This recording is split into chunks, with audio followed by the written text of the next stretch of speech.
Shalom Alaikum. Salam sejahtera di dalam nama Kristus. Saudara-saudara, kita akan membaca Injil Yohanes pasal yang kedua. Injil Yohanes pasal yang kedua, kita akan membaca ayat yang pertama sampai dengan ayat 11. Yohanes pasal 2, ayat pertama sampai dengan ayat yang ke-12.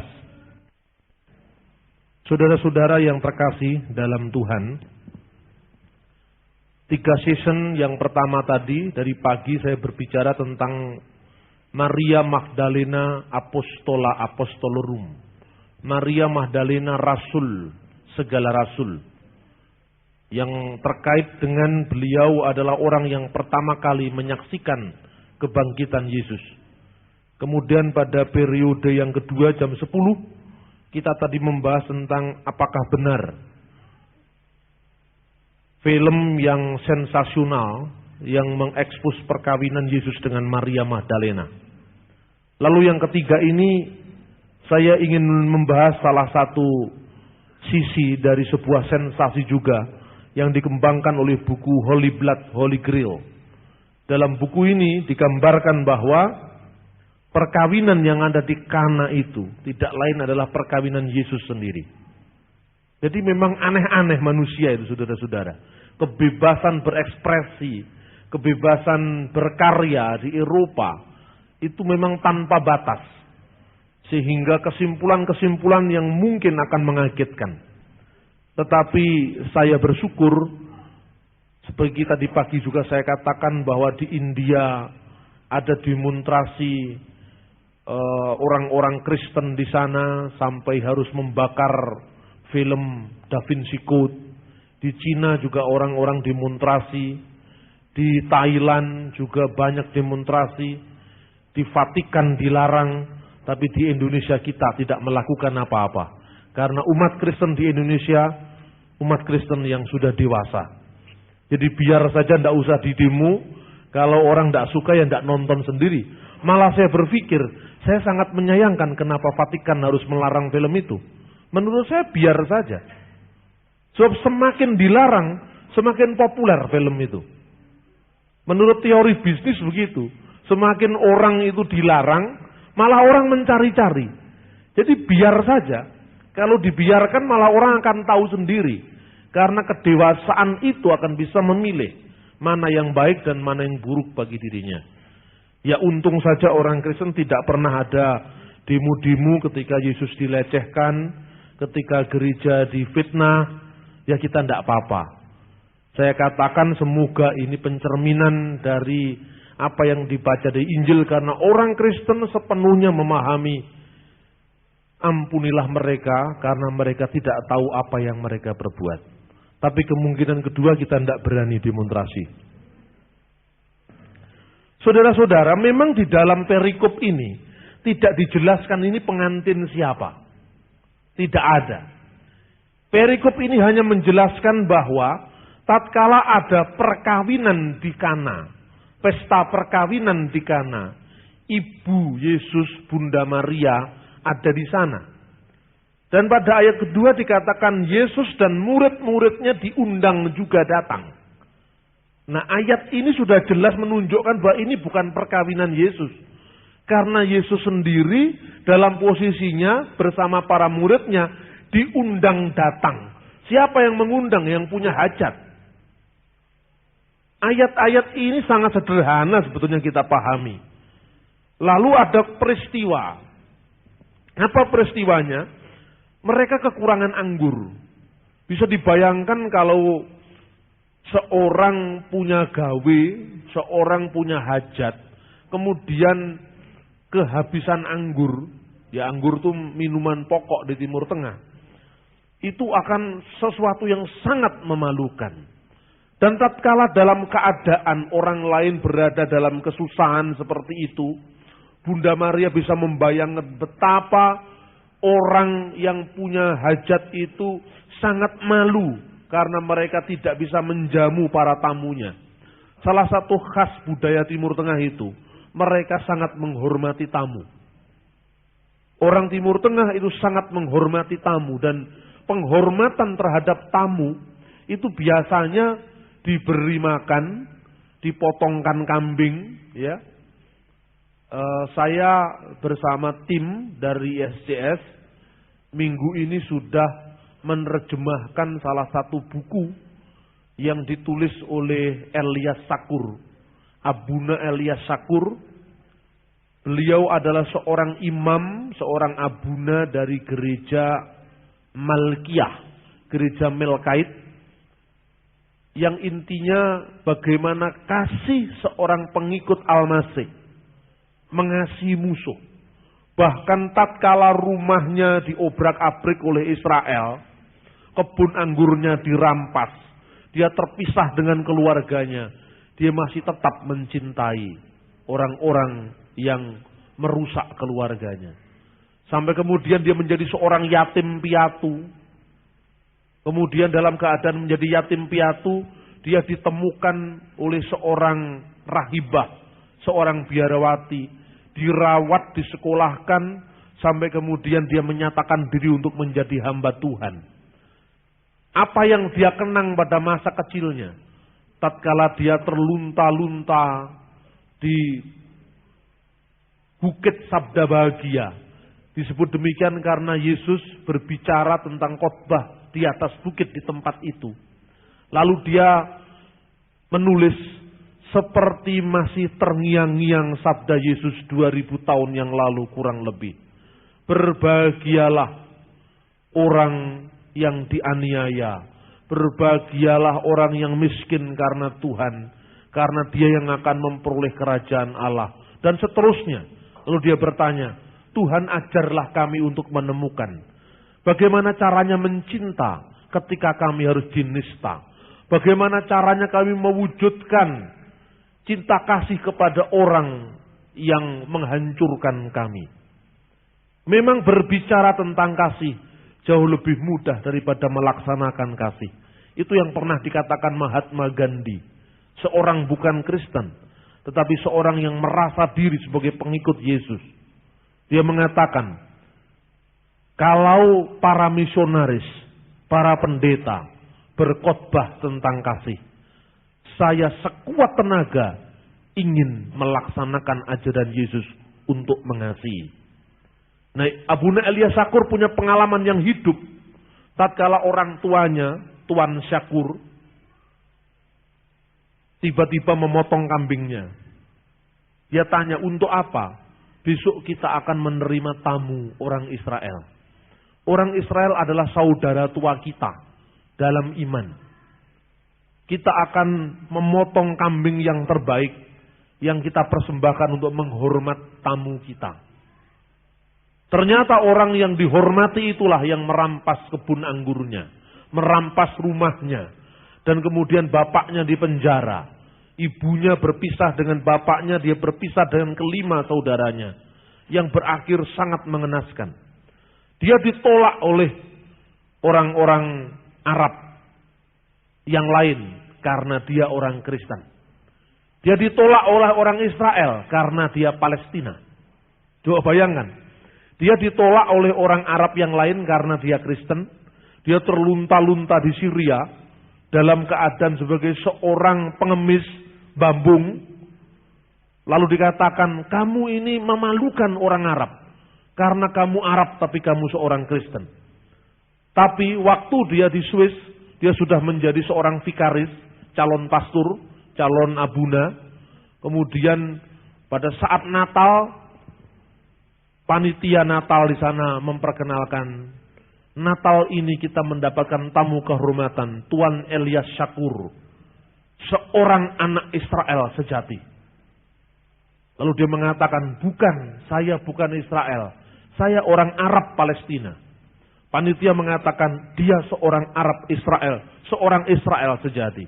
Dia mengatakan, Tuhan, apakah jadi orang Arab itu berdosa?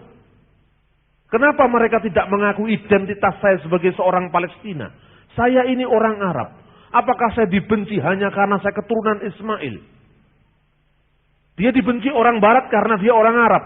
Dia dibenci orang Arab sendiri karena dia Kristen. Dia dibenci orang Israel karena dia Palestina. Tidak ada suatu kepribadian yang paling rumit kecuali kepribadian seorang Kristen Palestina sampai hari ini. Contoh ini menggambarkan bagaimana orang-orang Timur Tengah menghormati tamu. Dan Anda bisa bayangkan dia bisa melakukan apa saja untuk tamunya. Tetapi di sini kehabisan anggur. Kehabisan untuk menjamu tamu. Sesuatu yang bisa dibayangkan sangat memalukan bagi seorang pada saat itu.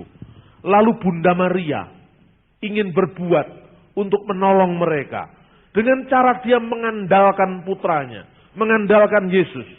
Lalu dia berkata, mereka kehabisan anggur. Tapi Yesus berkata kepadanya, suatu jawaban yang mungkin agak tidak enak. Mau apakah engkau dari aku, ibu?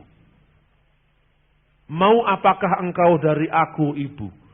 Dalam terjemahan lama disebutkan, apa kena mengenanya engkau dengan aku, wahai perempuan?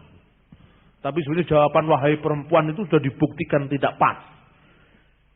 Dulu diterjemahkan perempuan karena seolah-olah dengan warisan reformasi, Maria tidak punya arti apa-apalah. Yang penting Yesusnya gitu. Tapi setelah hubungan Katolik dengan Protestan semakin baik, kemudian studi sejarah, studi arkeologi, studi kitab suci semakin berkembang. Ayat ini maknanya ternyata kata gunai itu dalam surat-surat perdagangan yang ditemukan di sekitar Qumran, di sekitar Kapernaum, Palestina pada abad pertama. Kata gunai itu sebutan hormat bagi seorang ibu.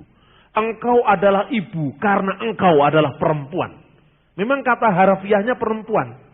Dan kata perempuan itu dalam bahasa Melayu artinya kira-kira mirip dengan kata-kata gunai dalam bahasa Yunani. Maka di sini dikatakan ti emoi kesoi gunai. Ada apa dengan aku? Apa yang kau harapkan dari aku? Wahai gunai. Gunai itu kata perempuan. Puan itu artinya pemilik sebetulnya. Agak ada kemiripan antara dua kata. Sehingga di sini Yesus menghormati ibunya. Menghormati ibunya sebagai sang pemilik. Sebagai seorang yang berwibawa, punya otoritas dalam hidupnya. Tetapi dia tidak bisa didikte oleh Maria. Sekalipun Maria adalah ibunya. Maka dia mengatakan, saatku belum tiba. Yang dimaksudkan saatku di sini adalah saat di mana Yesus harus menyatakan siapa dirinya. Identitasnya belum tiba. Saat untuk menyatakan siapa aku di hadapan khalayak ramai itu belum tiba.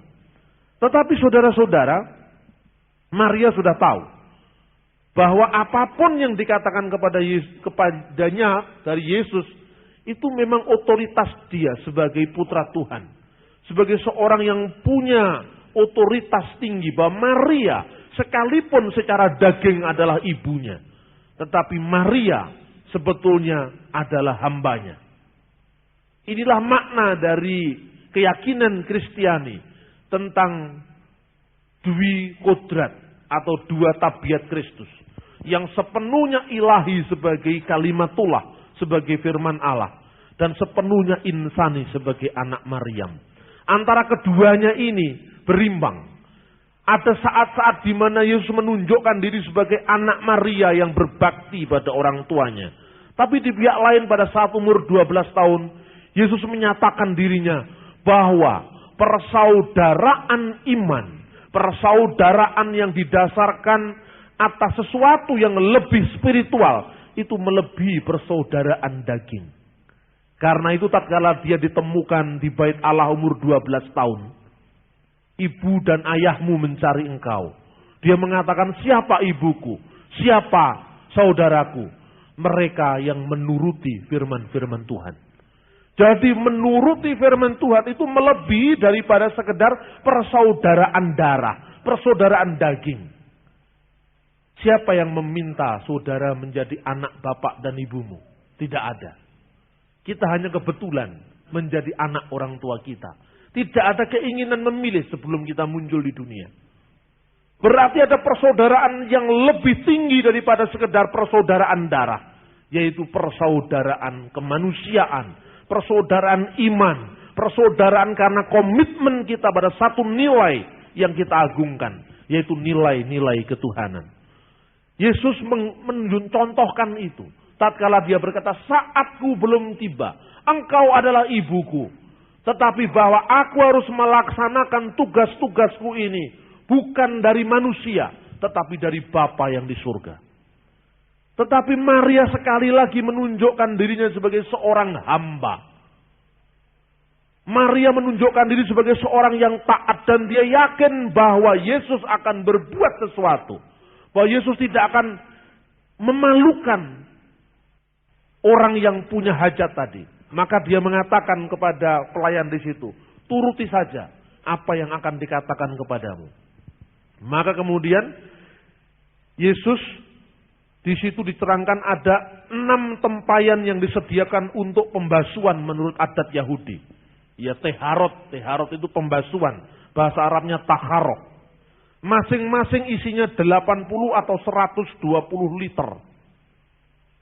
Kira-kira satu tempayan, kalau 6 tempayan kira-kira kalau diambil maksimalnya 720 liter. Isi tempayan itu. Maka kemudian saudara-saudara, Yesus mengatakan kepada mereka, isilah tempayan-tempayan itu penuh dengan air. Mereka pun mengisinya sampai penuh seperti yang diperintahkan Maria tadi.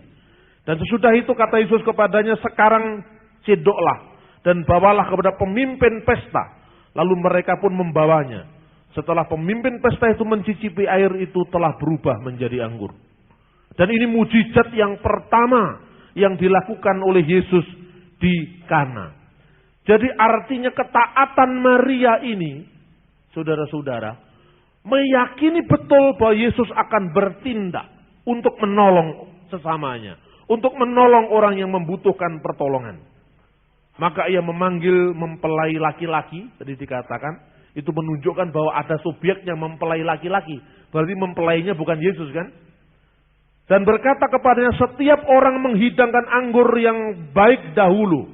Dan sesudah orang puas minum, barulah yang kurang baik, akan tetapi engkau menyimpan anggur yang baik sampai sekarang. Jadi ada suatu keajaiban, ada satu mujizat, bahwa sejak pertama anggurnya tetap anggur yang terbaik. Karena Yesus telah membuat itu. Lalu diakui bahwa itu adalah mujizat yang pertama yang dilakukan di Galilea. Nah, ayat 12 memberikan catatan. Sesudah itu Yesus pergi ke Kapernaum bersama-sama dengan ibunya Maria dan saudara-saudaranya dan murid-muridnya, dan mereka tinggal di situ hanya beberapa hari saja. Karena Yesus, ibunya, saudara-saudaranya meninggalkan Kana, berarti Yesus bukan pengantin.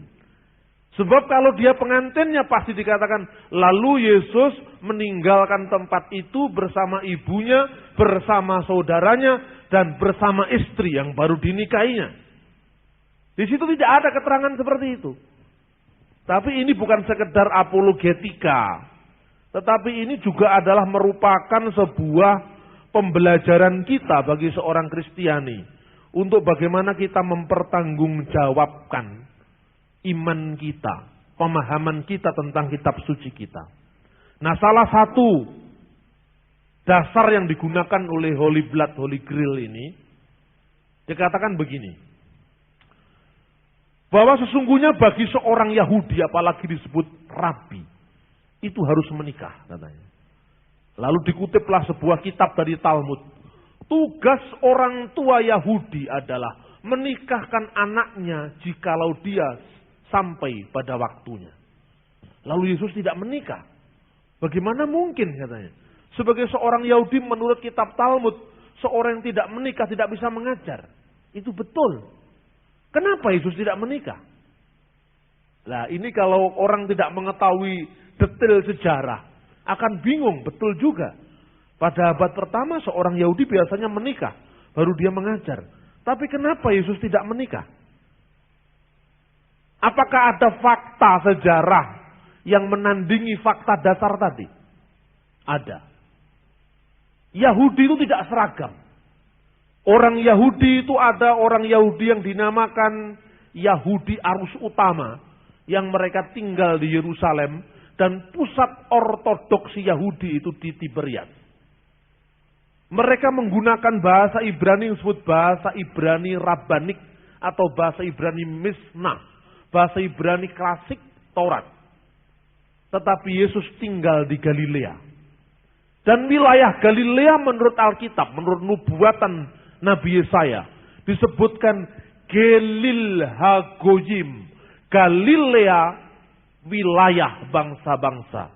Galilea wilayahnya Gentile, wilayahnya non-Yahudi.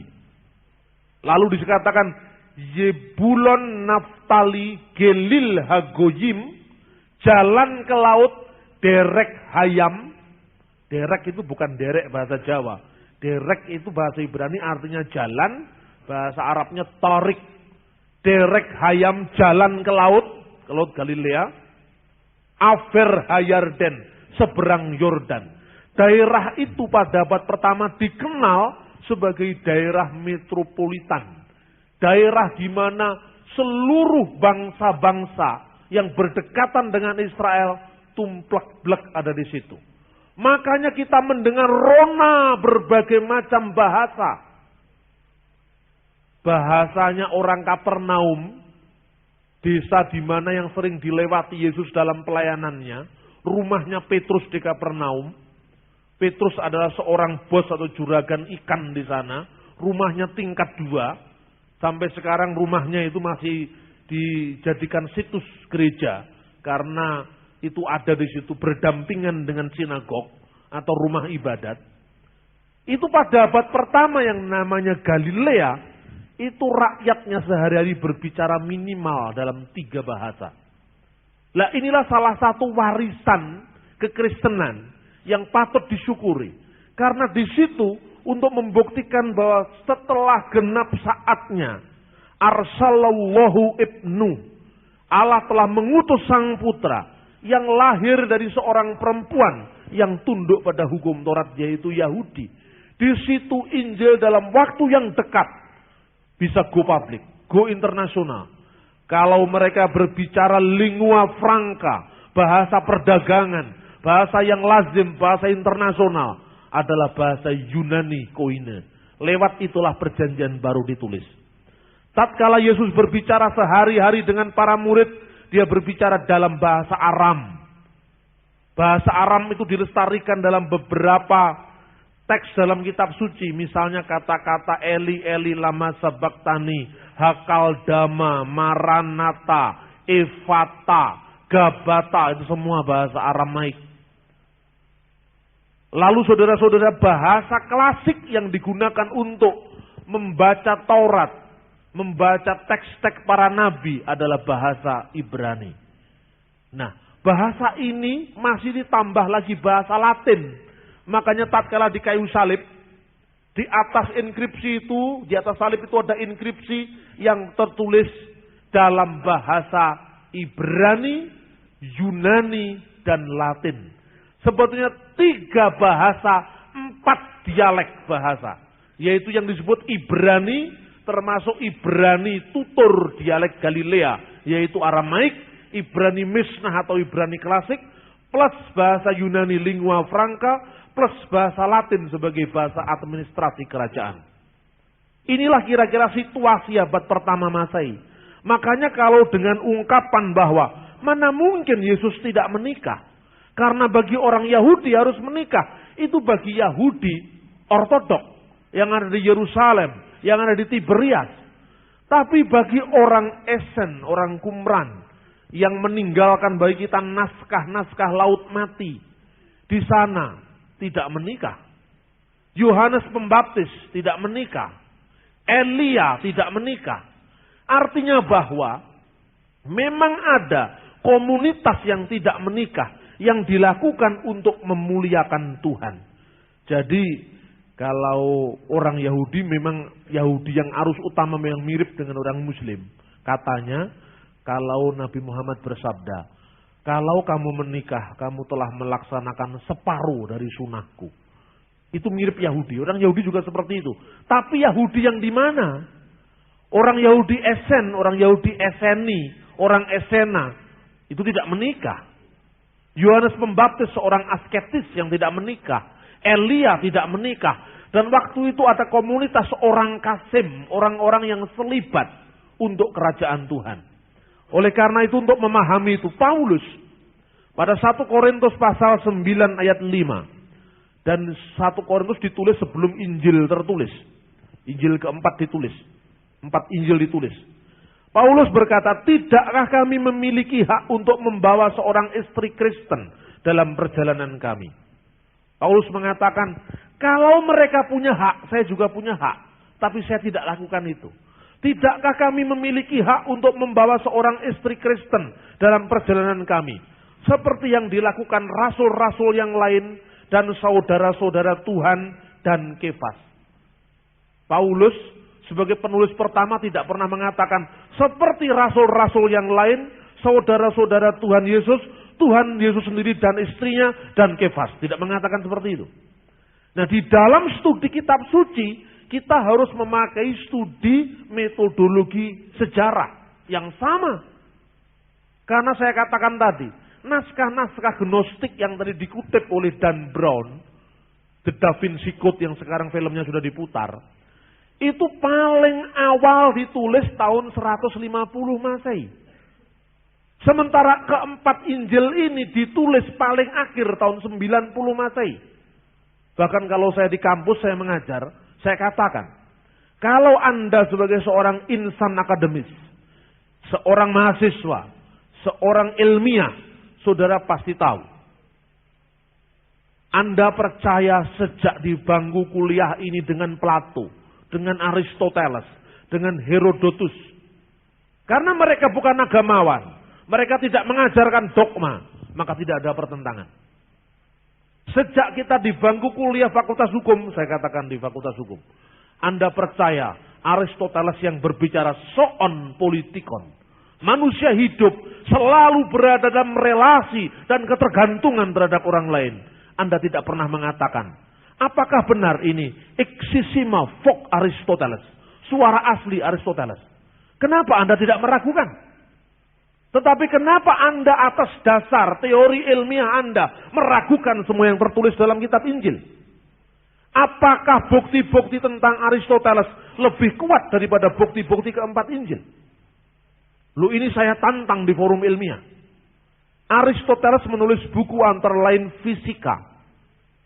Aristoteles itu hidup kira-kira abad keempat sebelum Masehi. Tahun 400-an sebelum Masehi. Tahukah Anda, manuskrip Aristoteles, filosof besar itu, ditemukan yang paling lama kira-kira abad 9 Masehi.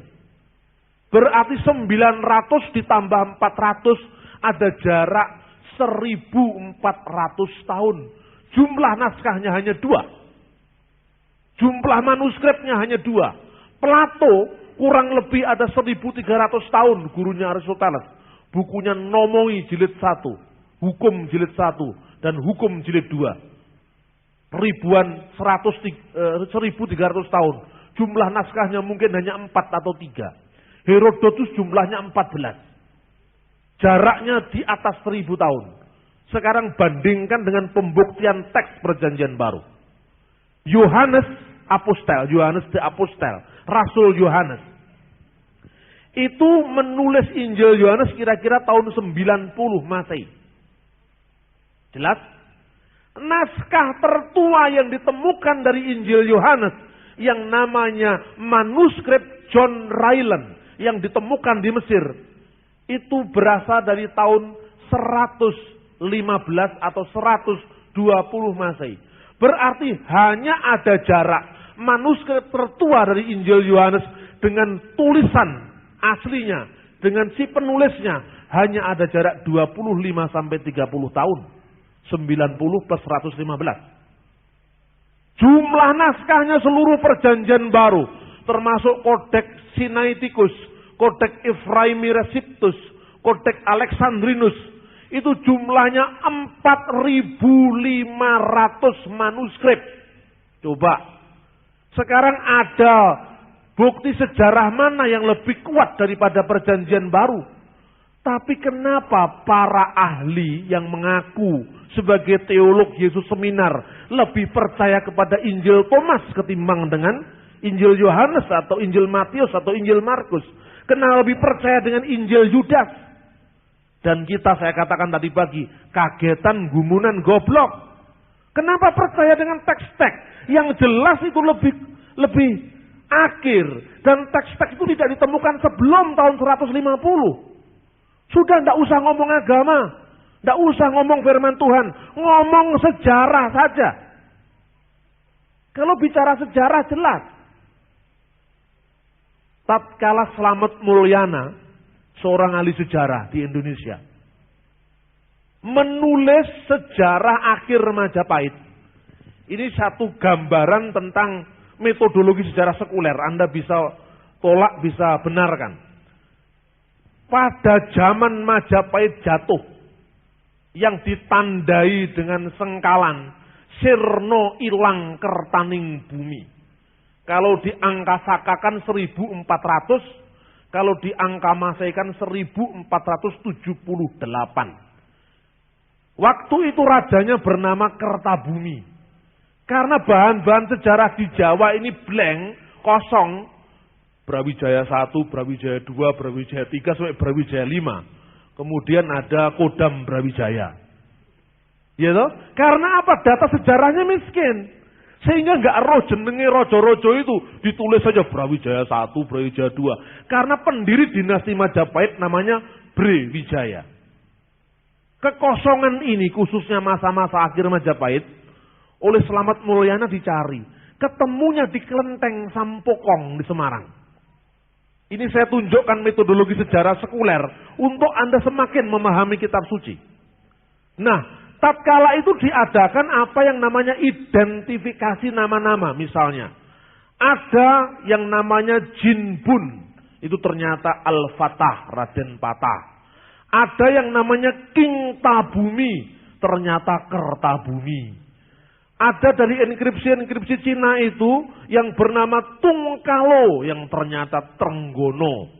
Kemudian dia membeberkan penemuannya dan mengatakan, ternyata sebagian besar wali 9 itu orang Cina. Wah, geger Indonesia ini. Wali-wali Songo, wong Cina, geger Indonesia. Soeharto turun tangan demi politik keseimbangan. Bukunya dibredel. Gitu? Tapi kalau Anda pergi ke toko buku sekarang masih ada. Apa kelebihan Slamet Mulyana di sini? Karena memang miskin data sejarah, maka yang namanya kronik Sampokong itu bisa dibuat sejarah. Bahkan legenda pun memiliki makna sejarah. Ini sulitnya kalau tanpa data. Anda pernah lihat yang namanya sendra tari yang di Bali itu? Sendra tari calon arang. Calon arang yang berseteru dengan janda dari Gira. Itu juga dipakai metode yang namanya filologi. Filologi itu metode dengan mengidentifikasi nama-nama. Misalnya calon arang. Itu ternyata dari kata laurang. R dalam bahasa Jawa kuno itu menjadi bahasa Jawa baru hilang. Misalnya rakrian. Ra itu ya seperti Raden itu kalau zaman Jawa baru. Ra itu ra banyak, ra yuyu, ra tanca, gitu. Ra krian. Krian itu R-nya hilang. Jadi kiai. Jadi kiai itu made in Jawa, bukan made in Islam. Anda pergi ke Arab tidak ada kiai. Pergi ke Saudi Arabia tidak ada kiai. Kiai. Siapa yang mengangkat ustadz itu jadi wakilnya, badalnya kiai? Ya di Jawa. Anda tidak usah pergi ke Mesir. Pergi ke Sumba aja, Sumbawa. Tidak ada kiai, yang ada tuan guru haji. Tidak ada kiai haji.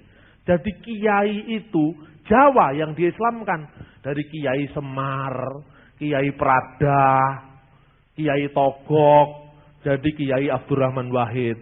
Ya kan? Ini islamisasi terhadap Jawa. Jadi jangan anti kebudayaan lokal. Nah, kenapa ini dilakukan? Rakrian itu Laurang. Laurang itu ternyata kalau R-nya hilang, seperti rakrian jadi rakiai menjadi kiai, maka laurang itu adalah R-nya hilang jadi lawang. Jadi kemungkinan dulu calon narang itu hidup di Lawang sini. Tidak tahu dekat Hotel Niagara atau di belakangnya. Tidak jelas itu. Nah, kalau kita kekurangan data, kita bisa menggunakan data-data yang namanya filologi, metodologinya. Lah ini Alkitab ini datanya 4.500. 4.500 manuskrip lengkap. Lah kok mau ngoyoworo? Ini hanya orang senting. Apa? Keilmuannya dia itu diragukan karena penuh prasangka terhadap gereja. Saya bukan membela mati-matian gereja, tidak. Tapi saya hanya mendudukkan perkaranya. Supaya kita berlaku fair terhadap sejarah. Jadi sekarang persoalannya. Kenapa orang Kristen kok mau-maunya percaya dengan Dan Brown? Percaya dengan si Grandong itu? Kenapa kita mau percaya Holy Blood, Holy Grail? Ini kan bisa direkayasa. Holy blood, darah suci. Itu adalah benih Yesus, katanya. Holy Grail itu cawan suci. Cawan itu kalau ditempatkan bentuknya kayak segitiga begini. Ya. Terus katanya Dan Brown, coba segitiga begini. Dibalik satunya begini. Jadi bintang David. Ini artinya bahwa ini adalah darah keturunan David. Karena cawan begini, taruh cawan begini jadi bintang segi 6. Itu yang di Jawa namanya otak-atik matuk itu. Lo yang begini ini karena didukung oleh teknologi, didukung oleh komunikasi, teknologi informasi yang canggih. Filmnya bisa laris. Ini sudah yang terjadi. Jadi sekarang sangat sulit membedakan antara fakta dan fiksi. Fiksi bisa menjadi fakta. Fakta yang sudah jelas dirusak. Saya baru ketemu lagi. Naskah Laut Mati, The Dead Sea Scroll. Penulisnya Ahmad Usman. Ini orang Mesir. Penerjemahnya orang Indonesia, pengantarnya Hajah Irena Handono. Waduh. Sementara satu orang Kristen pun tidak menulis tentang Dead Sea Scroll. Kalau teknologi informasi kita kalah, ya memang tentang Dead Sea Scroll akan dikuasai mereka yang menguasai ini. Ini kan masalahnya. Kata Sayyidina Ali karamallahu wajhah. Lah ini bahasa Arabnya begitu. Kebatilan kalau di organisasi akan menang. Tetapi kebenaran kalau amburadul tanpa di organisasi akan kalah. Sekarang apakah umat Kristen siap dalam peperangan wacana ini? Jangan hanya berkhotbah tentang moral. Jangan hanya berkhotbah tentang norma. Tapi bagaimana mengusahakan norma. Supaya moralitas Injil, moralitas kitab suci bisa menjiwai kita dalam pertarungan wacana ini. Saya akan berikan 2 contoh lagi dan nanti kita akan lakukan tanya jawab. Yang pertama-tama, setelah dia mengatakan Holy Blood, Holy Grail ini ternyata Yesus itu punya keturunan dari Maria Magdalena namanya Sarah. Lah orang cerdas kan tanya, ini Sarah sopo ini? Sarah Sesan apa Sarah Sopo ini? Orang mana Sarah? Itu kan gitu kan? Nah kalau kita berpikir secara a priori, alah namanya fiksi, stok-tok, bah, no. Tapi kalau kita berpikir historis, ada asap pasti ada api, ya kan? Ini hukum sebab akibat. Kenapa? Dia ini memang ngawur, tapi ngawur yang juga punya ya sedikit banyak permainan lah, kira-kira seperti itu. Ternyata saya buka-buka buku sejarah gereja purba. Pentingnya sejarah gereja purba di situ. Tadi siang saya berikan contoh. Maria disebut Apostola Apostolorum. Kemudian diutus oleh para rasul pergi ke Kaisar Tiberius di Roma. Waktu ke Kaisar Tiberius dia menceritakan kebangkitan Yesus, ditertawakan. Dia ambil telur. Telur yang putih itu diambil Maria. Lihatlah Kaisar. Kalau Tuhan bisa menciptakan benih yang hidup dari telur yang mati ini, maka Tuhan bisa membangkitkan kita di antara orang mati. Lihat telur yang putih ini tiba-tiba memerah seperti darah. Sejak saat itu ada tradisi menghias telur Paskah. Ya kan? Tapi kan saudara melok-melok raro, itu dari mana tradisinya? Pokoknya setiap Paskan telur digambari kuning, hijau, abang. Kita tidak tahu sumbernya dari mana. Nah, kenapa dia bisa seberani itu dalam menafsirkan fakta-fakta? Ada banyak teks-teks kitab suci yang kemudian bisa dimaknai, ya, ditafsirkan, dimaknai sesuai dengan tradisi sejarah. Saya berikan contoh misalnya. Mari kita baca Matius pasal 19 ayat 11 sampai ayat 12. Di situ dikatakan begini. Dekat salib ayat 25, sorry. Matius pasal 19 ayat 25 sampai ayat 27. Dekat salib Yesus berdiri ibunya, yaitu Ibunda Maria, dan saudara ibunya Maria istri Kleopas dan Maria Magdalena. Jadi Maria Magdalena memang dekat sekali dengan Yesus. Ketika Yesus melihat ibunya dan muridnya yang dikasihinya di sampingnya, berkatalah ia kepada ibunya, "Ibu, inilah anakmu." Dia berkata pada Yohanes. Kemudian katanya kepada muridnya, "Inilah ibumu." Sejak saat itu murid itu menerima dia di dalam rumahnya. Kita akan membaca satu data lagi dari Injil Markus. Kita akan membaca satu data lagi dari Injil Markus, saudara-saudara. Injil Markus pasal 15. Kita akan melihat juga ada perempuan-perempuan yang ada di sekitar salib. Siapakah dia? Ayat 40, pasal 15 ayat 40. Ada juga beberapa perempuan yang melihat dari jauh. Di antaranya Maria Magdalena, Maria ibu Yakobus muda, dan Yosef serta Salome. Maria ibu Yakobus muda dan Yosef. Jadi Yosef dan Yakobus muda, James the Least, itu anaknya Maria juga. Tapi Maria siapa? Menurut Yohanes istri Kleopas. Jadi di Israel itu memang nama Maria itu beken sekali. Seperti di sini saya katakan nama Bambang. Ada Bambang Yudhoyono, Bambang Nurseno, Bambang Gentolet, macam-macam. Di Israel nama Maria itu pasaran sekali. Makanya kadang-kadang sulit membedakan ini Maria yang mana. Maria ibu Yesus punya saudara juga namanya Maria, istrinya Kleopas. Saya juga waktu di Timur Tengah baru saya sadar. Iya, di sana orang sini kekurangan jeneng apa piye? Saya punya dosen namanya Ibrahim. Bapaknya namanya Sa'ad. Mbahnya namanya Ibrahim lagi. Ibrahim Sa'ad Ibrahim. Lu banyak sekali. Ibrahim Sa'ad bin Ibrahim Al-Fayumi misalnya. Itu wajar sekali di Timur Tengah. Lah ini Maria ibu Yesus beserta dengan Maria istri Kleopas, ibunya Yosef dan Yakobus muda. Lalu di sini ada Salome. Salome itu ibunya Rasul Yohanes. Salome itu istrinya Zabdi atau Zebedius dan Yakobus tua. Yang disebut Yakobus tua itu Yakobus anak Zebedius, adiknya Yohanes anak Zebedius, ibunya namanya Salome. Coba bayangkan, satu keluarga ini anaknya Rasul Yohanes, ibunya ikut disalib, ikut melihat peristiwa salib itu, luar biasa. Dan menurut sejarah, tatkala saudara-saudara Yesus itu bukan saudara kandung, bukan. Itu tradisi setelah reformasi itu yang mengatakan saudara kandung itu, supaya Maria agak direndahkan gitu loh, karena teologi yang didasarkan atas teologi sentimen itu ya gitu. Pokoknya yang mirip-mirip Katolik dihapus semua gitu. Padahal telur Paskah melok-melok Katolik. Makanya sekarang yang namanya teologi mental ghetto itu sudah ditinggalkan. Itu teologi kebencian. Salah itu salah, brengsek itu ya brengsek, pekok ya tetap pekok walaupun itu kita sendiri. Ini namanya kejujuran. Kalau agama tidak mengajarkan kejujuran, kapan lagi kita bicara jujur?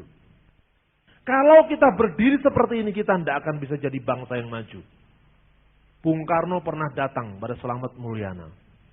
Dia berpikir-pikir kenapa Indonesia yang abad 15 di puncak kejayaannya, mampu menyaingi dinasti Mongol.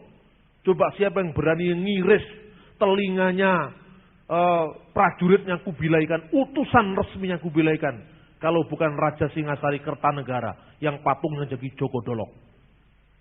Hebat kan? Tapi kenapa setelah puncak kejayaan Majapahit, Majapahit hancur, ditandai sirna, hilang kertaning bumi, telah hilang kesejahteraan di bumi, Nusantara semakin redup jadi kerajaan kecil dijajah Belanda 350 tahun, dan sampai sekarang Indonesia tidak bangkit, kata Bung Karno. Prof, katanya kepada Slamet Mulyana, tolong jawab, kenapa Indonesia terpuruk? Padahal dulu kita menjadi mercusuar, tatkala Barat masih jadi koboi. Kenapa? Namanya profesor kalau jawab tidak sekadar asbun, asal bunyi atau asmuni, asal muni. Tidak. Bung, beri saya waktu. Slamet Mulyana meneliti betul ketika 3 bulan kemudian dia datang pada Bung Karno. Saya mau diskusi dengan Bapak. Apa kesimpulannya? Indonesia menjadi terpuruk ketika muncul sebuah keyakinan yang tidak memberi tempat pada kebinekaan. Indonesia menjadi terpuruk ketika muncul sebuah keyakinan yang merasa paling benar, yang tidak memberi tempat kepada yang lain, tempat yang berbeda. Bung Karno sadar, itulah sebabnya dia perkenalkan Pancasila kepada negara ini. Sudah jelas. Jadi silahkan menjadi Kristen yang baik, tetapi jadilah manusia yang baik. Silahkan menjadi Muslim yang baik, tapi jadilah manusia yang baik. Menjadi Muslim bukan jaminan kalau Anda tidak menjadi manusia yang baik. Menjadi Kristen bukan jaminan. Kristen harus menjadi manusia yang baik. Kalau hidup keagamaanmu, kata Yesus, tidak lebih baik daripada ahli Taurat dan orang-orang Farisi, kamu tidak bisa melihat kerajaan Allah. Takut kalau kita membaca itu. Makanya marilah kita jadi orang baik-baik. Amin. Nah, ini fakta ini kemudian dikembangkan. Yesus menyerahkan ibunya kepada Yohanes. Padahal kalau dia punya saudara kandung, kenapa harus diserahkan pada orang lain? Itu bukti bahwa Yesus itu anak tunggal. Maria tidak memiliki anak lain setelah Yesus. Saksinya sekarang adalah Golden Gate, pintu gerbang emas di Yerusalem, yang sampai sekarang tertutup, tidak dibuka. Dalam nubuatan Yehezkiel dan tulisan-tulisan para rabi dikatakan, pintu gerbang kemuliaan di mana Raja kemuliaan lewat, dan hanya untuk dia pintu itu tidak dibuka selama-lamanya. Ditafsirkan oleh teks-teks Kristen purba, itulah rahim Maria yang tidak melahirkan orang lain kecuali Yesus. Dan di bawah pintu gerbang emas di Yerusalem, Anda tanya kepada setiap orang Israel yang Kristen atau yang Muslim, kenapa di pintu gerbang emas ini kok ditutup, tidak dibuka sampai sekarang? Dan biasanya orang-orang tradisional akan menjawab, itu akan dibuka pada hari kiamat. Di bawah pintu gerbang Golden Gate itu, gerbang emas itu, orang-orang Muslim bersaing untuk membeli tanah kuburan. Kenapa? Karena kalau Yesus datang kembali, dia paling cepat dibangunkan duluan, katanya gitu. Makanya beli tanah kuburan di bawah itu. Ini mungkin dongeng, ini mungkin legenda, tapi itu nyata. Orang-orang Muslim yang kaya-kaya itu, dia berani membayar berapa saja, asalkan dia bisa beli tanah kuburan di bawah pintu gerbang emas. Sampai sekarang kalau Anda ke Yerusalem, makanya guide-nya jangan orang Indonesia yang tidak tahu Timur Tengah. Ya tidak tahu, taunya cuma dari kitabnya begini-begini, nggak tahu sejarahnya. Seperti itu. Nah, Maria dititipkan oleh Yohanes. Lalu di sini dilihat, di situ ada Maria Magdalena. Lalu Maria Magdalena itu hubungannya apa ya kira-kira dengan Yohanes? Sejak abad ke-5 Masehi ada legenda Rasul Yohanes kawin dengan Maria Magdalena. Lah ini loh. Karena ada data dikit diolor-olor, Maria Magdalena kawin dengan Rasul Yohanes. Seperti itu kenyataannya. Maka dengan begitu gampang kalau Anda teliti dengan kitab suci atau banyak kelemahan sini, kelemahan sana, Anda ambil. Jadi, begitu juga Don Brown, dia sengaja menciptakan legenda, menciptakan mitos, menciptakan sensasi. Dia lihat-lihat, dia baca tulisan Bapak Gereja misalnya Epifanius. Epifanius menulis bahwa tatkala Yakobus saudara Yesus, saudara sepupu maksudnya, anaknya Maria istri Kleopas itu. Yakobus itu anaknya Maria istri Kleopas. Sama Simeon, sama Yosef. Kemudian Yakobus ini keturunan Daud. Karena keturunan Daud, orang Roma sangat khawatir kalau orang Yahudi akan membangkitkan kembali perlawanan karena anak Daud ditunggu-tunggu akan datang. Karena di keturunan Daud suatu saat dia ketangkap orang-orang Yahudi tatkala dia masuk ke ruang Maha Kudus.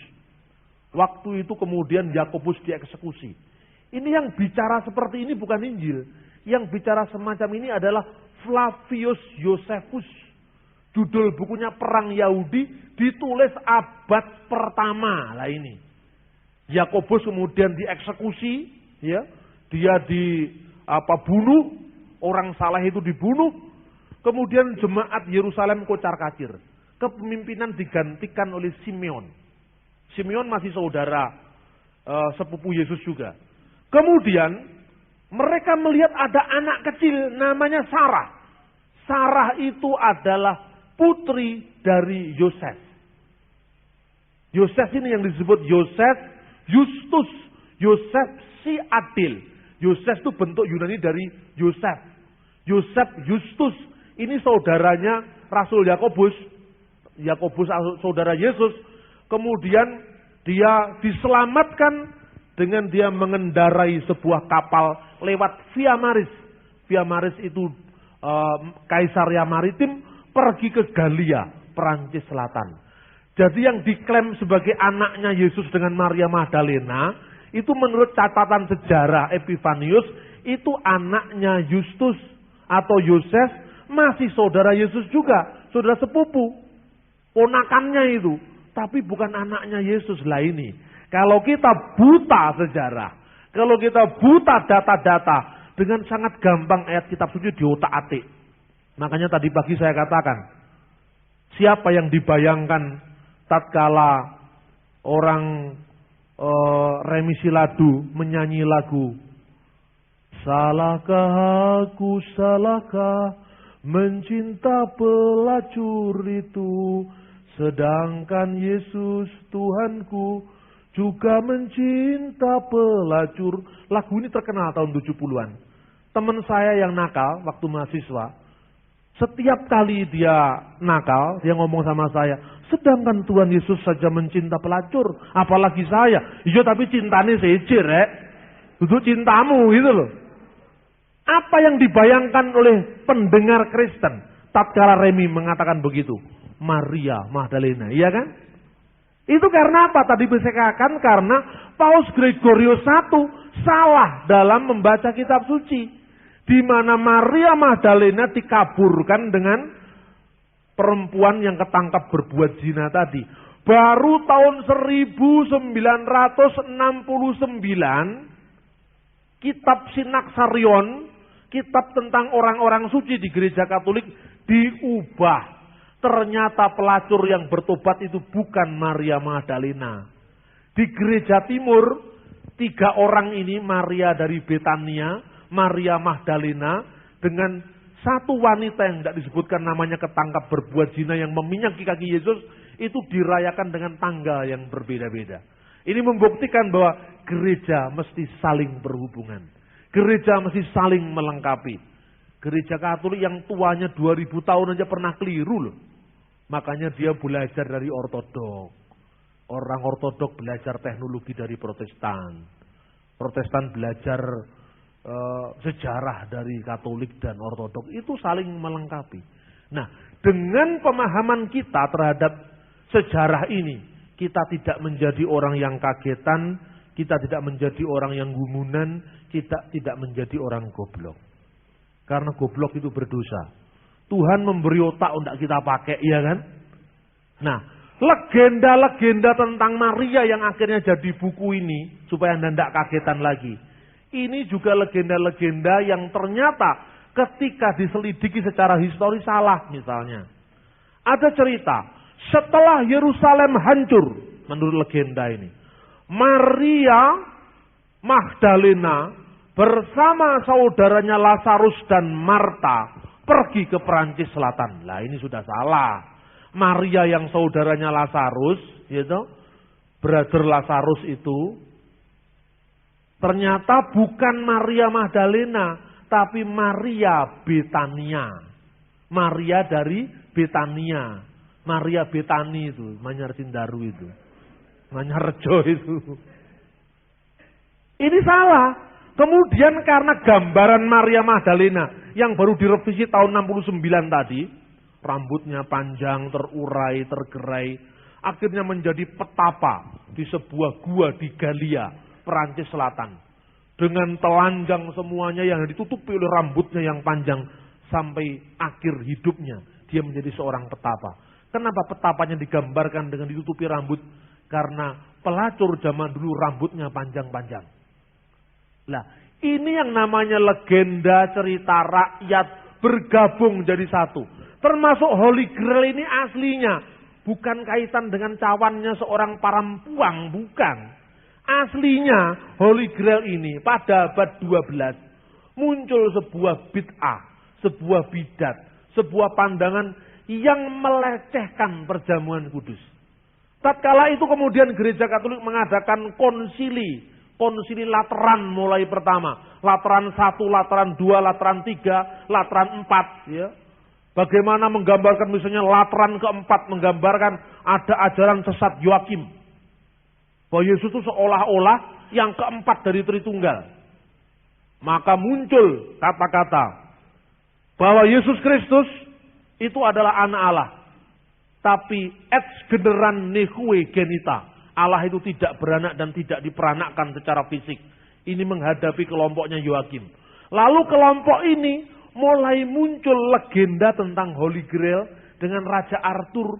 Itu gambaran tentang bentuk legendaris dari konsili gereja yang mementingkan darah kudus, darah perjamuan Yesus itu dalam sebuah cawan. Dan cawan ini lambang gereja membangkitkan umatnya untuk percaya pada pengorbanan Yesus di Kalvari. Itulah Holy Blood, Holy Grail. Tidak ada hubungannya dengan rahimnya Maria Magdalena.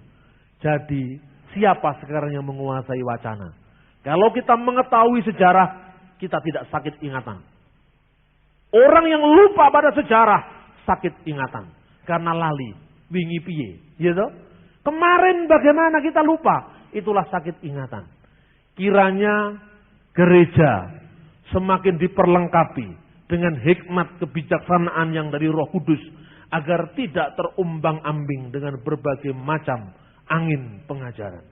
Tetapi hak kita bukan mengutuk, hak kita bukan marah, hak kita bukan membakar tokonya orang, membakar konsulat jenderalnya negara asing, tidak boleh. Sampaikan protes Anda. Sampaikan keinginan Anda dengan cara-cara yang konstruktif dan membangun. Tanpa harus merusak orang lain. Tanpa harus menghancurkan asetnya orang lain. Amin. Karena Yesus tidak pernah mengajarkan untuk membenci orang. Kita tidak boleh membenci. Sebetulnya sulit ya, tapi itu harus. Karena menjadi Kristen berarti menjadikan cinta kasih jadi denyut nadi kehidupan iman kita. Amin. Silakan kalau ada pertanyaan, mungkin 2-3 pertanyaan atau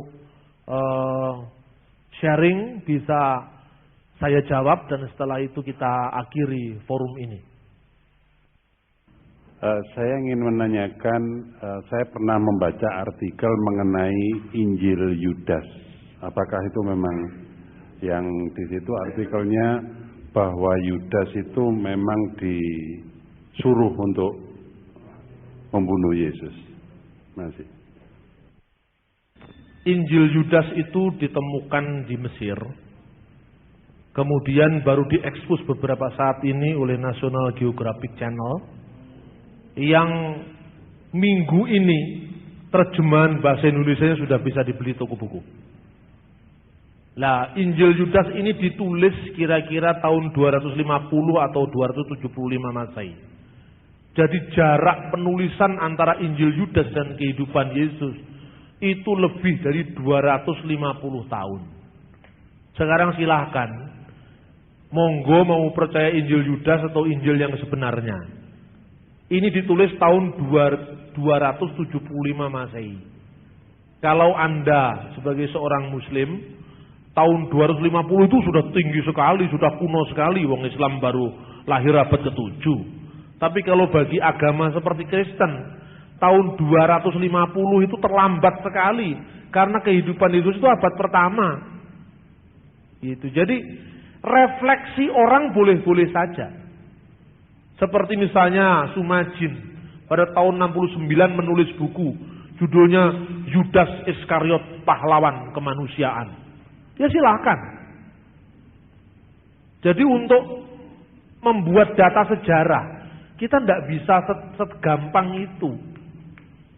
Masa tulisan dari abad ketiga bisa mengalahkan Injil yang ditulis pada abad pertama. Paling lambat tahun 90. Jumlah naskahnya 4.500. Lagi masih tok ndil itu menggegerkan dunia. Coba bayangkan. Kan tidak fair secara sejarah.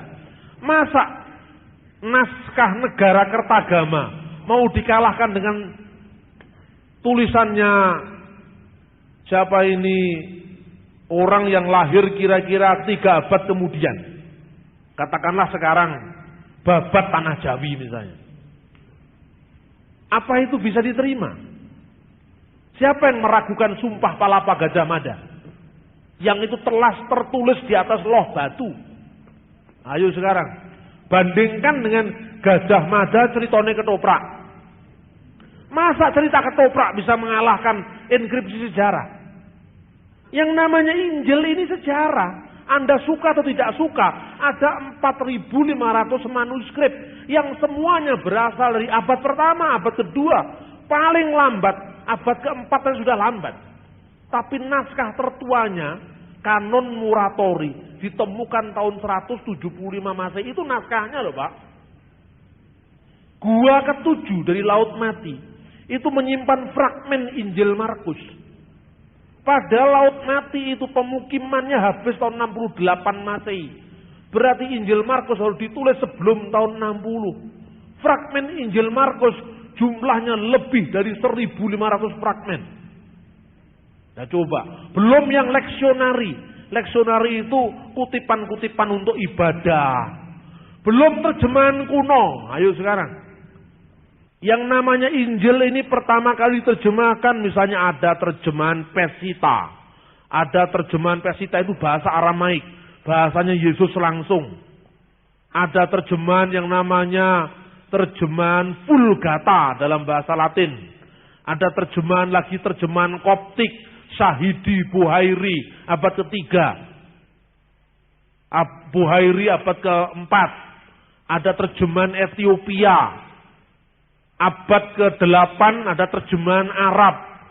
Abad ke-8 aja sudah dianggap tidak punya nilai. Yang namanya teks Arab tidak dianggap sebagai teks yang bernilai. Karena datangnya terlambat abad 8. Lah naskah Koptik. Yang punya naskah, yang menerbitkan aja tidak gegeran. Orang barat yang tidak punya naskah gegeran. Ini buku ini keterlaluan ini orang Mesir katanya. Saya ragu ini yang nulis ini Ahmad Osman apa penerjemahnya.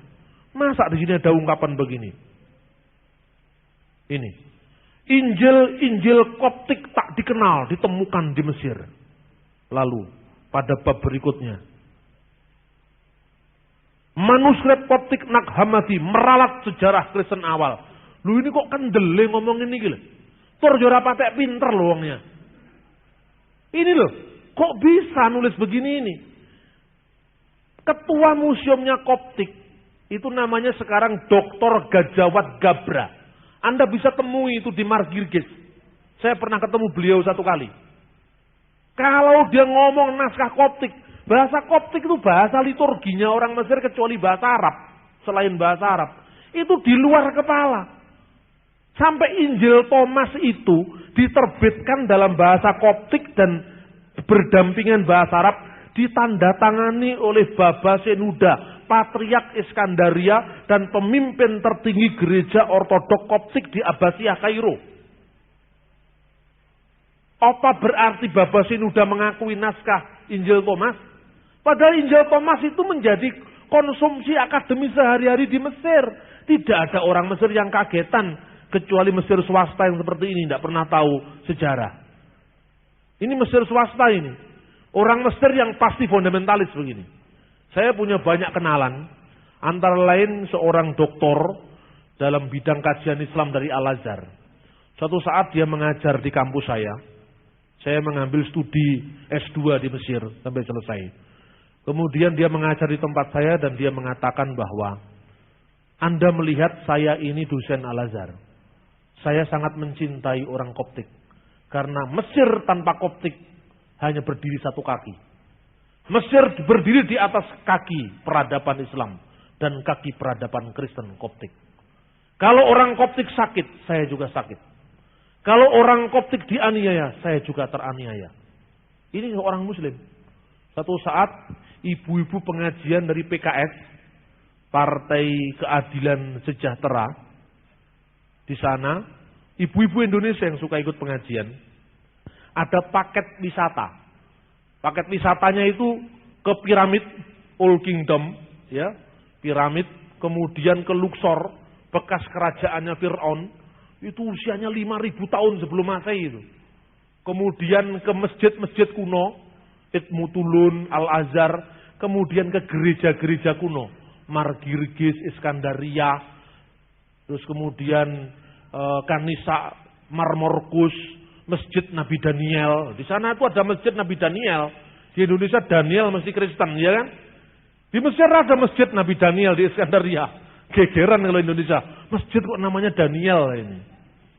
Kemudian datang ke sana. Waktu ke Fir'aun enjoy saja. Waktu ke masjid apalagi ngalap berkahnya Sayyidina Husain.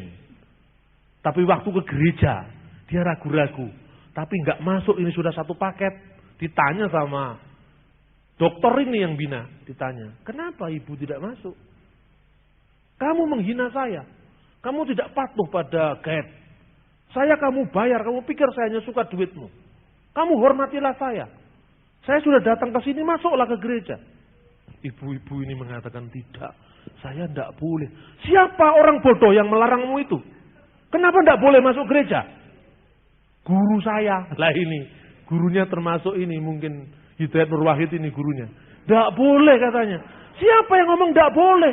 Kamu bagaimana ngerti keyakinan saudaramu perbedaan dengan keyakinanmu kalau kamu tidak tahu yang lain? Masa kamu nggak tahu yang lain, kamu berani ngomong yang lain itu? Oh boleh ya? Boleh. Seluruh orang Muslim di Mesir masuk gereja. Wong kita tidak jadi Kristen. Masuk dia. Oh senang sekali dia masuk. Oh ternyata gereja kayak gini. Begitu masuk. Oh ternyata gereja ada ngajinya. Lah ini. Yang gini-gini saya berdoa. Kira-kira setiap tahun 1000 aja Indonesia ini berubah.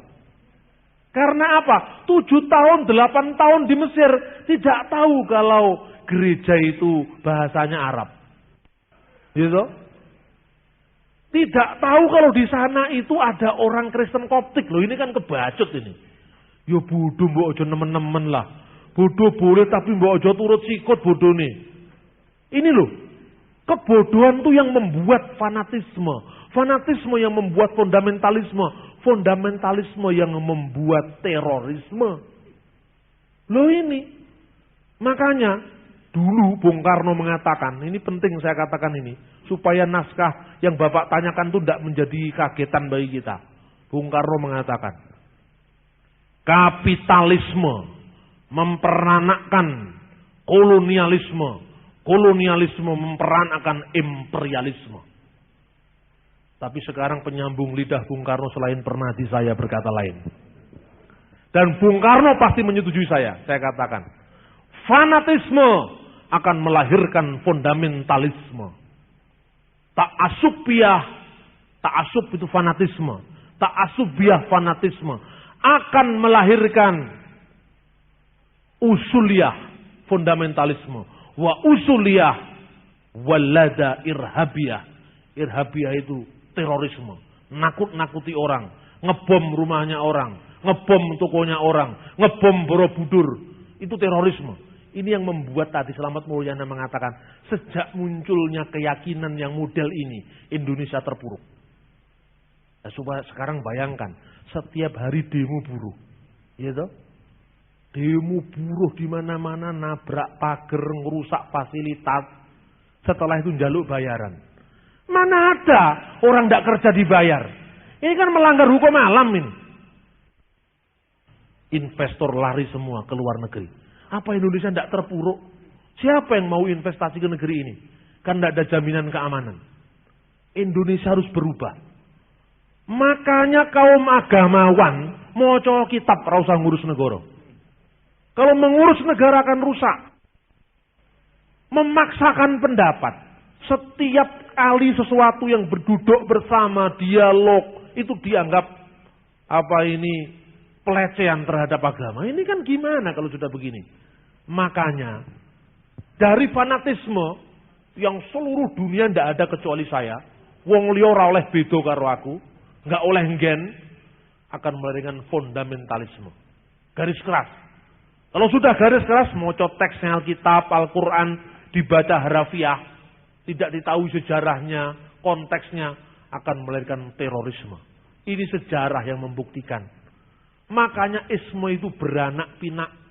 Isme itu beranak pinak, saudara-saudara. Yang beranak bukan hanya kadal, kesit, atau manusia, atau tekek yang beranak. Isme itu beranak pinak. Makanya saya pernah dikasih lagu ini. Ini moga-moga lagu ini Anda ingat karena lucunya atau karena pentingnya. Ono wedon rabi karo demit. Nah ini. Ada wedon kawin sama demit. Manak siji jenenge setan. Manak satu namanya setan. Let setahun manak wewe. Setahun kemudian punya adik namanya wewe setan tadi. Wewe gumbel apa itu golongannya itu. Bareng setan wes umur. Ketika setan sudah akil balik, musim nikah, delalah kok njaluk rabi minta nikah. Oleh setan mohliyo, oleh saudaranya tadi, ketemu nak ndulur, ketemu saudara. Terus setelah itu apa aksinya? Si setan ngundang ke Mamang. Ke Mamang itu setan yang ada di sawah itu, yang kayak geni itu. Kontayupan ledeke si Banaspati, nayup ledeke Banaspati. Sundel bolong jejogetan, sundel bolongnya jadi penari. Ini apa? Karena beranak pinak, gitu. Setan oleh demit ngelahirni anak mana itu sama sekarang ini. Kenapa? Si setan ngundang ke Mamang ya dulure dhewe. Mau nikah saudara sendiri, makanya undang-undang pernikahan harus tidak boleh pernikahan campur beda agama. Kalau Anda Kristen ingin anakmu kawin sama orang Kristen, wajar. Anda Muslim, anakmu ingin kawin Muslim, wajar. Tapi kalau Yuni Sara berniat nikah dengan Henry Sihaan, dengan tetap membawa agamanya masing-masing, apa harus dipaksa? Itu kan ngajari orang munafik, akhirnya kawinnya di Australia. Masa negeri ini ngurusi kawin aja ndak bisa, apalagi ngurusi rakyat. Lah, termasuk yang seperti ini, lo kok di backup aneh kan? Ini kan jelas literatur yang menyakitkan hati sesamamu. Ya toh? Kalau Anda tidak suka dijiwit kilorojo, suka jiwit orang lain. Kamu dengan saya itu sama-sama manusianya. Podo doyane soto. Sama kita saudara-saudara. Karena itu apa yang tidak kamu sukai berlaku atas dirimu. Jangan dilakukan atas orang lain. Ajaran Yesus sederhana sekali. Nah, karena itu biarlah sambil Anda berdoa, ampunilah mereka karena mereka tidak tahu apa yang mereka perbuat. Sambil Anda berdoa itu percerdas diri sendiri. Bagaimana mungkin naskah dari abad ketiga mau mengalahkan data sejarah dari abad pertama?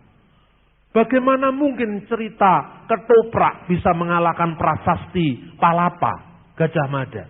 Prasasti ini ditulis orang sejaman Gajah Mada. Isun Amukti Palapa. Ini Gajah Mada yang ngomong, diukir di batu. Seperti manuskrip Injil, mengabadikan kehidupan Yesus. Soal tafsirannya beda, tidak masalah. Anda tidak percaya, Tuhan juga tidak menyuruh tidak memaksa orang untuk percaya. Biarkanlah ilalang itu tumbuh bersama gandum sampai musim menuai. Hakimnya kan Tuhan sendiri. Kan begitu saudara-saudara. Jadi harapan saya, Injil Yudas itu merupakan refleksi ulang terhadap kebenaran kitab suci. Namanya sebuah refleksi kan tergantung siapa yang merefleksikan. Jangan kagetan, jangan gumunan. Itu kuncinya. Nanti setelah ini coba bayangkan. Begitu muncul the last temptation of Christ. Yesus lagi pacaran sama Maria Magdalena. Berselingkuh dengan Marta. Punya anak namanya Sarah. Kita jangan-jangan benar ini. Tapi ketika kita membaca Epifanius, membaca teks-teks sejarah gereja abad keempat, abad kelima. Wah ini karangannya kurang-kurang ajar nih. Ternyata penulisnya itu Nikolas siapa? Itu orang ateis. Ketika dia mati, kuburannya dengan sombongnya ditulis. Aku tidak percaya pada sesuatu. Dan aku tidak takut pada sesuatu. Aku bebas. Wah sombong sekali. Karena dia tidak percaya dengan Tuhan. Penulisnya. Di Amerika bisa berjalan lancar. Amerika memang negara demokrasi. Demit saja boleh jalan di sana. Di sini tidak apa-apa. Nyembah gendruwo ya oleh rapopo. Itu demokrasi. Iya toh? Setelah The Last Temptation of Christ tahun 88. Kita dihebohkan lagi. Dengan kasus Salman Rushdie. Lah iya toh? Tapi Salman Rushdie lain. Reaksinya dunia marah, murka luar biasa. Sampai Salman Rushdie harus diungsikan ke Inggris. Waktu Yesus dilecehkan sampai selingkuh dengan Maria Magdalena. Alhamdulillah orang Kristen tidak bisa marah. Ada dua kemungkinan tadi. Kemungkinan pertama orang Kristen dewasa imannya. Yang kedua wong Kristen pancen rawani ya ini. Iya kan? Itu reaksinya luar biasa. Reaksi kemudian muncul lagi. Holy Blood, Holy Grail. Ini sebelum Da Vinci Code. Setelah Holy Blood, Holy Grail rupanya kurang beruntung. Tulisannya Michael dan tulisannya Henry Lincoln ini kemudian dijiplak oleh Dan Brown. Penjiplaknya lebih sukses dari yang dijiplak. Da Vinci Code kemudian kemana-mana. Setelah Da Vinci Code meraup pembaca sekitar 50 juta pembaca di seluruh dunia. Diterjemahkan lebih dari 35 bahasa. Termasuk bahasa Indonesia, bahasa Arab, bahasa Ibrani. Sekarang di National Geographic Channel muncul Injil Yudas. Nanti saya mau bikin lagi Injil Haryanto misalnya gitu. Wah itu terkenal juga di dunia ini. Penulisnya orang Surabaya misalnya. Loh, itu kan tergantung kita bisa menguasai, memanage teknologi informasi. Coba saudara-saudara, tapi ya kadang-kadang kita ini ngelus dodo. Dunia kok isinya wong sing aneh-aneh kayak ini. Tapi yang ngono ki sen-senen dunya. Ono awan, ono bengi, ono lanang, ono wadon. Gitu. Ono elek, ono apik, ono ayu, ono elek, enggak ngono duduk donya. Kiamat itu kalau enggak gitu ya sudah. Sadarlah kita masih di dunia, orang yang aneh-aneh itu diopeni karo Gusti Allah. Wis karepmu wis. Pring bengkong itu, pring itu tahu enggak pring? Bambu. Kalau bengkong enggak diketok-ketok harus sing duwe. Disingkar, singkur, tapi uripe sengsara. Iya toh? Tapi bambu yang bagus itu mesti dibuat duluan. Nah, kalau Anda, ini teman saya yang menerjemahkan keliru ini. Oh, sudah dadi wong apik-apik Pak, cepat mati katanya. Dadi elek ae, kaya pring bengkong. Apa ya gitu? Tidak, saudara-saudara. Filosofinya bisa begitu, tapi ketika kita hidup, lakukanlah yang terbaik untuk Tuhan dan untuk sesama manusia. Amin. Dan jadi orang Kristen, tidak usahlah kita kagetan, gumunan, dan membalas orang lain ketika orang memfitnah kita. Itulah ujiannya kita sebagai pengikut Yesus. Kamu tidak suruh membenci musuhmu. Kasihilah musuhmu. Dan berdoalah bagi orang yang menganiaya kamu. Itu musuh aja disuruh menguasai. Disuruh apa? Disuruh mengasihi. Apalagi orang yang tidak sengaja memusuhi kita. Tapi karena memang tidak tahu. Penjelasan kita diperlukan. Amin, saudara-saudara. Oke, terima kasih Pak Bambang. Soal Da Vinci Code, saya memang pernah membaca novelnya. Di situ ada percakapan London sama Sophie, kalau tidak salah, bahwa percakapan itu dikatakan bahwa Alkitab dari Kejadian sampai Wahyu yang kita pakai sebagai kitab suci itu ternyata merupakan atau disusun berdasarkan perdebatan yang cukup panjang dari bapak-bapak gereja di abad-abad yang pertama, katanya demikian. Dan konon ceritanya dari cerita beberapa teman, ternyata mereka ada juga yang histeris karena mereka membaca buku ini, karena mereka merasa bahwa kepercayaan yang mereka yakini selama ini ternyata hanya hasil dari sebuah perdebatan.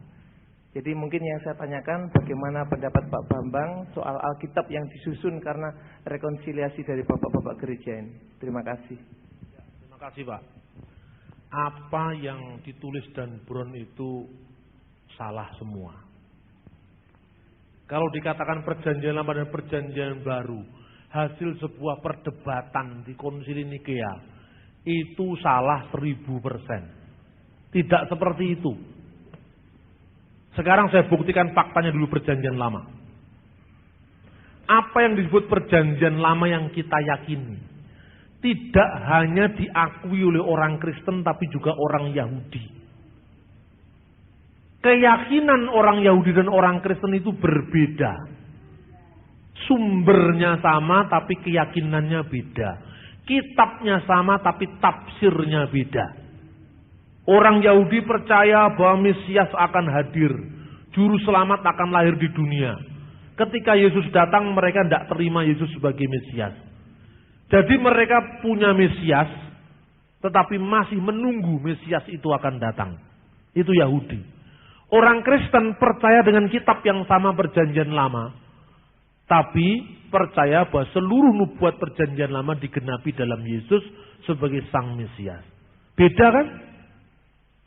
Sudah jelas beda. Gereja ini berpisah dengan sinagog, berpisah dengan keyahudian sekitar 2000 tahun.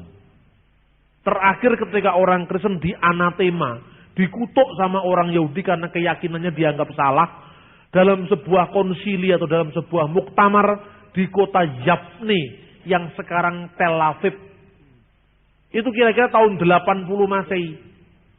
Sejak saat itu orang Kristen mendirikan komunitas sendiri yang namanya komunitas gereja. Terlepas dari sinagog. Tapi kitabnya masih sama sampai hari ini. Jadi kalau Anda belajar di sekolah-sekolah teologi apapun juga, yang dinamakan kitab perjanjian lama disebut orang Yahudi Tenach. Edisi kritisnya disebut Sacra Hebraika. Jadi kitab suci Ibrani atau Biblia Hebraika Stuttgartensia, karena itu diterbitkan di Stuttgart, Jerman. Itu sampai hari ini kitab yang sama juga dibaca di sinagog, di seminari Yahudi, di seminari Kristen, padahal keyakinannya beda. Kedua, orang sering menuduh orang Kristen menambah-nambahi kitab suci, yaitu perjanjian baru, ditambahkan pada perjanjian lama. Sejarahnya seperti apa? Kita harus lihat dulu. Apa orang Kristen sengaja menambah? atau itu refleksi yang bersifat real, historis terhadap keyakinan mereka. Dulunya orang Kristen itu beribadah di mana loh? Zaman Yesus? Apa zaman Yesus itu ada gereja? Kemudian orangnya bergereja seperti GBI Alfa Omega? Tidak. Di sinagog itu kebaktiannya ya kayak kita begini. Sinagog itu yang ngaji kayak orang Islam itu. Misalnya nyanyinya, Ose salom bim romau, uya ase salom alainu, wekol Israel, wimru wimru amin. Itu nyanyian Yahudi. Kemudian nyanyi setelah itu berdiri bersama membaca Benediktus 18, yaitu berkat 18. Baruch ata Adonai Elohenu melek haolam, Elohe Abraham, Elo Yitzhak, Elo Yakub makin Abraham. Terpujilah engkau Tuhan Allah semesta alam, Allah yang disembah Abraham, Ishak dan Yakub perisai Abraham.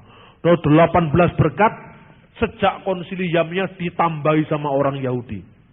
Terkutuklah orang-orang Kristen, hendaklah nama mereka terhapus dari kitab kehidupan surgawi.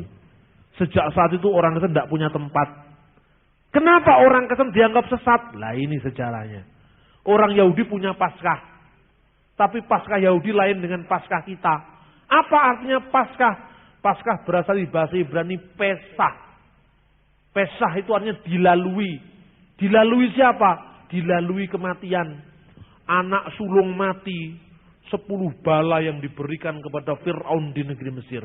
Fir'aun tetap kafir, tetap menentang Tuhan. Ketika dikirimkan bala itu Tuhan menyayangkan orang-orang yang tulus. Kurban, apa artinya kurban? Kurban dari kata kerep, kerep artinya dekat, mendekatkan diri.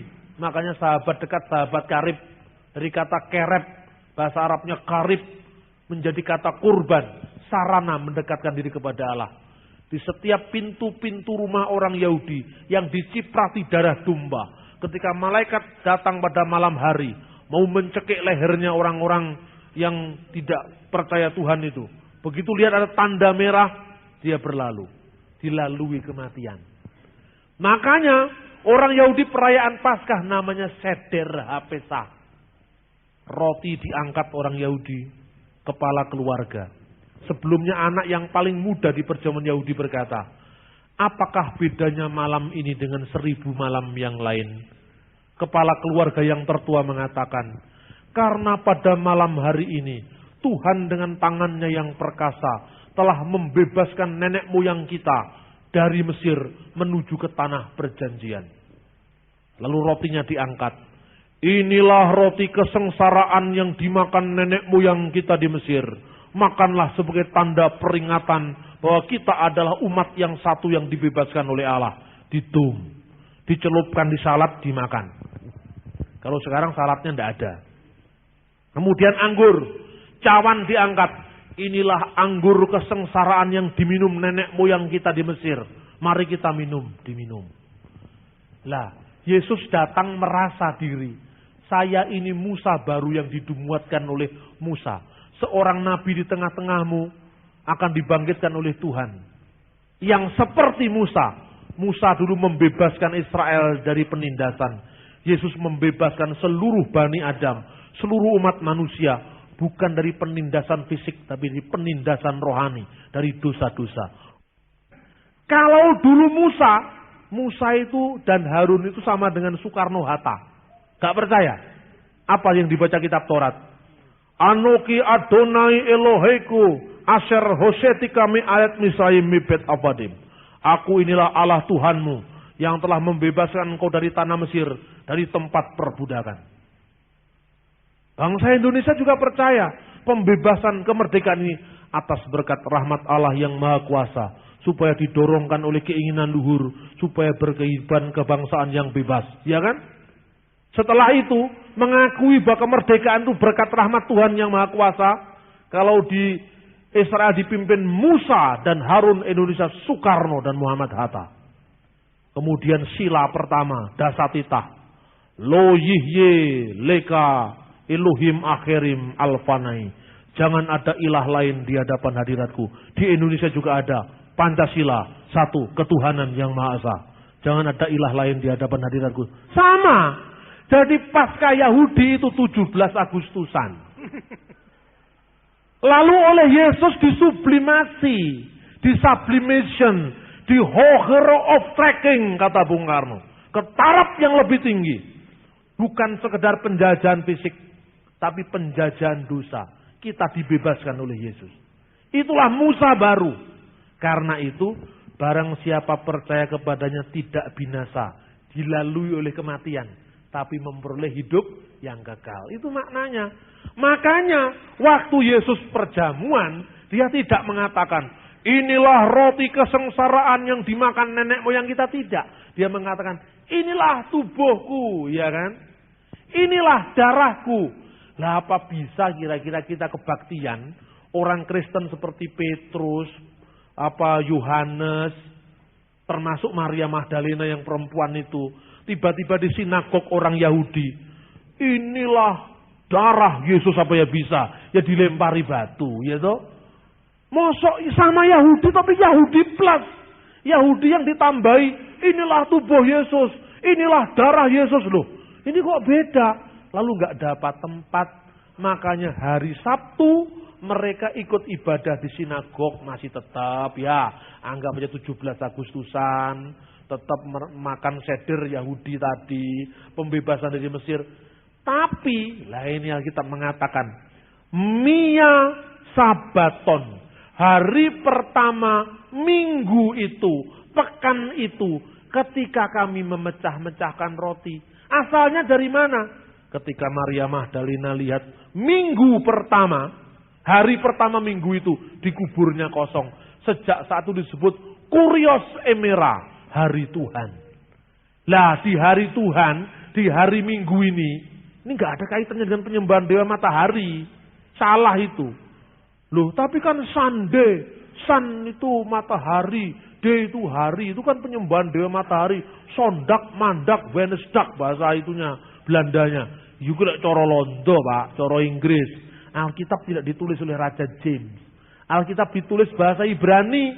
Bahasa Ibrani tidak mengenal kata Sunday. Yang ada Yom Echad, hari pertama. Jadi bahasa Arab Yaumul Ahad. Jadi bahasa Jawa akad kliwon, akad pon, akad legi, akad paing.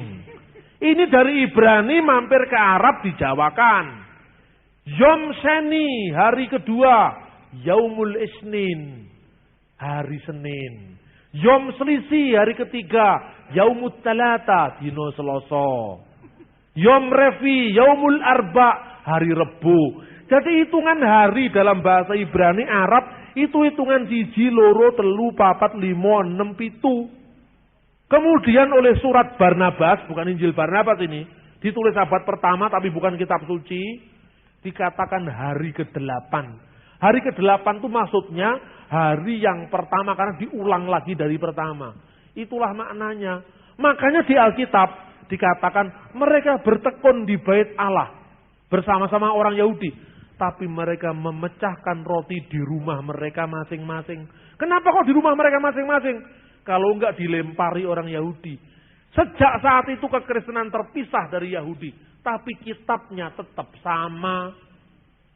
Loh kalau Dan Brown kok anggap, berarti kowe goblok ngelui Dan Brown. Kan gitu. Loh ini jelas sejarahnya seperti ini. Tidak ada kitab di bawah sidang konsili itu tidak ada. Konsili Nikea tidak pernah membahas kitab, tapi membahas ajaran Arius. Di konsili Nikea tidak ada 80 Injil. Tidak ada itu. Karena kanonisasi dilakukan di konsili Kardago, bukan konsili Nikea. Iki sejarah wis kleru kabeh. Dan Brown ngomong ping 3 salahe ping 9. Ini kan sudah kebacut. Loh ini kok dipercaya? Terus yang pertama, yang kedua, yang namanya Injil tadi sudah saya sampaikan. Gereja Asiria Timur yang ada di Irak, gereja Katolik yang ada di Roma, gereja Ortodoks Syria yang ada di Damaskus, gereja Koptik yang ada di Mesir, sampai gereja Ethiopia di Yaman. Kitabnya sama. Mana yang mengatakan tidak sama? Bahwa ada Injil Thomas, Injil Yudas, Injil Maria Magdalena. Itu bukan gereja yang bikin, Pak. Itu kelompok-kelompok sempalan gereja. Kelompok-kelompok itu menekankan sesuatu yang bersifat esoteris.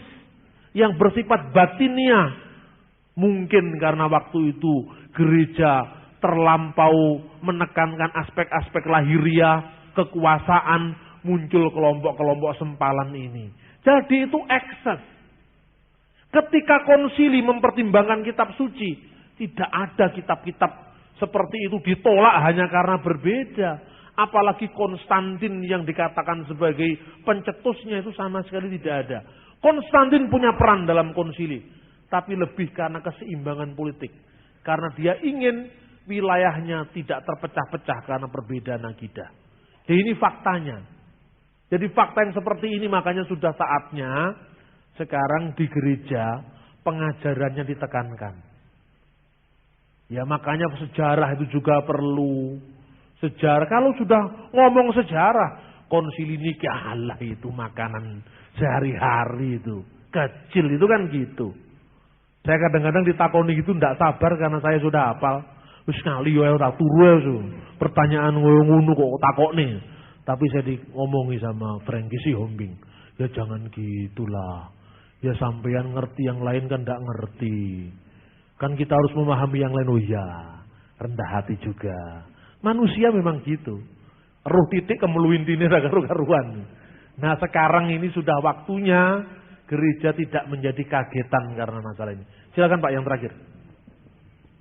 Terima kasih Pak atas kesempatan yang diberikan kepada saya. Mungkin saya minta maaf kalau pernyataan saya ini agak sedikit keras. Kalau melihat dari keadaan perjalanan Tuhan Yesus, sengsaranya Tuhan Yesus, saya tidak nampak sekali bahwa murid Tuhan Yesus satupun yang berani berhadapan untuk mengatakan bahwa itu Tuhanku. Jadi saya punya kesimpulan bahwa semua pengikut Tuhan Yesus atau murid Tuhan Yesus itu adalah pengecut dan tidak berani loyal kepada Tuhannya sendiri.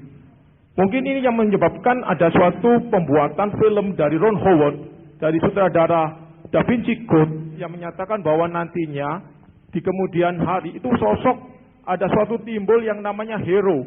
Hero yang dimaksud di sini adalah Tuhan Yesus. Jadi bagaimana Bapak Bambang menyatakan sikap ini bahwa murid-murid Tuhan Yesusnya ini sebagai pengecut, apa benar atau tidak? Karena kalau saya jelaskan juga kepada orang tua saya yang non-Kristen, apa benar ini murid Tuhan Yesus? Murid Tuhan Yesus ini kok dalam bahasa aslinya mama saya kan orang Chinese, mbojai, dipuk. Tidak ada yang benar-benar loyal terhadap Tuhan. Jadi kalau saya mau menjelaskan kepada mama saya yang non-Kristen, yang Konghucu, bagaimana Bapak Pendeta bisa saya memberikan masukan supaya bisa orang tua saya percaya bahwa itu Tuhan Yesus Kristus? Ya, terima kasih, saya jawab ya. Apakah benar sosok yang digambarkan oleh Alkitab semua seperti itu? Tidak. Memang Petrus dalam hal ini pengecut. Karena pada saat Petrus pun ditanya, apakah engkau adalah salah seorang dari para murid? Dia menyangkal gurunya. Dan penyangkalannya itu sudah dinubuatkan ayam berkokok. Gitu. Tetapi Yohanes tidak. Yohanes berdiri di bawah salib. Yohanes berdiri di bawah salib. Bersama Ibu Maria. Bersama Maria istri Kleopas. Bersama Salome. Ibunya Yohanes sendiri ada di salib. Di bawah salib. Yusuf Arimatea. Dia justru berada dalam lingkungan itu. Bahkan memikul salibnya. Tidak semua rasul. Ya ada Yudas yang berkhianat. Ada Petrus yang pengecut. Itu sudah saya khotbahkan tadi pagi. Tetapi ada Maria Magdalena yang pemberani. Ada Yohanes yang sampai Yesus disalib pun dia ada di bawah salib itu. Dan ibunya Yesus diserahkan kepada dia. Ibu, inilah anakmu. Terus dia berkata pada Yohanes, inilah ibumu. Sejak saat itu Maria tinggal di rumah Yohanes. Jadi tidak semuanya pengecut. Ada pembimbang seperti Thomas. Tapi itu adalah bagaimana menjelaskannya, itu bagian dari dinamika iman manusia. Makanya Yesus tidak pernah menuntut banyak. Siapa sih di dunia ini orang yang mengaku paling hebat, paling saleh? Siapa? Tidak ada orang seperti itu. Maka Yesus mengatakan, kalau kamu punya iman sebesar biji sesawi, kamu bisa memindahkan gunung. Artinya apa? Yesus tidak menuntut kita ini sama sekali sempurna, tidak. Tapi berproses menuju kesempurnaan. Menjadi seorang Kristen adalah seorang yang berproses untuk menjadi rendah hati, untuk menjadi setia, untuk menjadi taat, untuk tidak menjadi pengecut. Tapi apa yang kita lakukan kadang-kadang bertentangan dengan apa yang kita inginkan. Itu yang terjadi, itu dinamika. Jadi tidak semua murid Yesus digambarkan pengkhianat, tidak. Ada yang pemberani, seperti Yohanes tadi saya contohkan. Begitu juga, tatkala setelah Yesus naik ke surga, Petrus juga mati dengan cara yang sama dengan Yesus. Disalibkan dengan kepala di bawah. Sebuah proses itu diterangkan oleh Alkitab. Itulah kaca benggala bagi kita untuk bercermin. Bahwa manusia tidak ada yang sempurna. Sopo singiro, Yudas yang dekat itu tiba-tiba mengkhianati. Jalmo tan keno kiniro. Gitu? Tiba-tiba jadi pengkhianat. Tetapi Thomas si pembimbang, saya tidak percaya kalau Yesus bangkit. Pada saat dia kemudian berada dalam pengutusan, dia pun ragu-ragu. Dia tidak berangkat. Petrus juga seperti itu. Petrus, Simon anak Yohanes, apakah engkau mencintai aku lebih daripada semuanya ini? Ya Tuhan, aku sangat mencintai engkau. Kan gitu kan? Tanya lagi, Petrus anak Yohanes, apa engkau mengasihi aku? Ya Tuhan, aku mengasihi engkau. Sampai ketiga kali, apakah engkau mengasihi aku? Engkau tahu Tuhan, aku sangat mengasihi engkau. Ini sebenarnya dalam teks bahasa aslinya digunakan kata-kata, Petrus, apakah engkau mengasihi aku dengan kasih agape? Kasih yang tidak menuntut balas. Kasih yang tetap mengasihi sekalipun engkau mengkhianati. Petrus hanya mengatakan, aku mengasihi engkau dengan pilia. Petrus menyadari kelemahannya. Kemarin saya berkhianat. Kemarin saya pengecut. Saya tidak berjanji lebih daripada itu. Yesus menuntut engkau harus agape. Kasih yang sempurna yang tidak menuntut balas. Aku hanya mampu dengan kasih pilia Tuhan. Dia bertanya, apakah engkau mengasihi aku dengan kasih agape? Bahasa aslinya. Aku mengasihi engkau dengan pilia Tuhan. Pilia itu kasih sahabat. Sahabat bisa berkhianat. Yesus bertanya ketiga kali, Petrus, apakah engkau mengasihi aku dengan kasih pilia? Seolah-olah Yesus merendahkan standarnya. Sudahlah, kalau kamu memang tidak mampu mengasihi dengan kasih yang sempurna itu, kasihlah aku dengan pilia. Tapi konsistenlah dengan janjimu. Gembalakanlah domba-dombaku. Apakah itu berarti sudah selesai? Kalau kita lihat sejarah perjalanan para rasul luar biasa, saudara-saudara. Petrus berapi-api, pokoknya siapa yang berani ngelawan, saya iris telinganya, gitu. Temperamen sekali. Begitu Yesus ditangkap, lari dia. Kita juga kadang-kadang seperti itu. Kalau hidup ini beresiko, tidak mau kita menanggung resiko. Melayu dhisik golek selamat. Iya kan? Setelah itu, Yesus, ya Tuhan, aku akan menggembalakan domba-dombamu. Dia belum mikir, ini dunia ini tidak selebar daun kelor. Dunia ini tidak selebar Israel yang dipahami. Apalagi Galilea yang desa itu.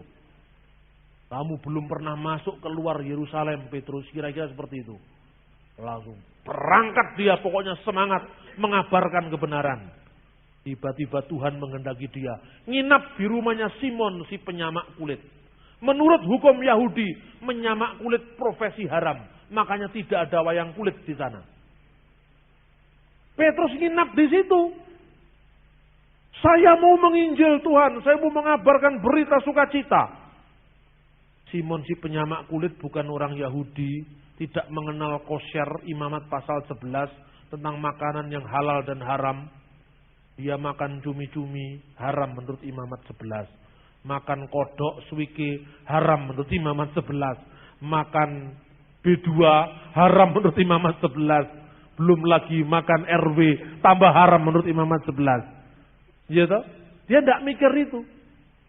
Tetapi pergolakan batinnya Petrus yang tadi Anda katakan pengkhianat tadi, pengecut tadi, diproses oleh Tuhan.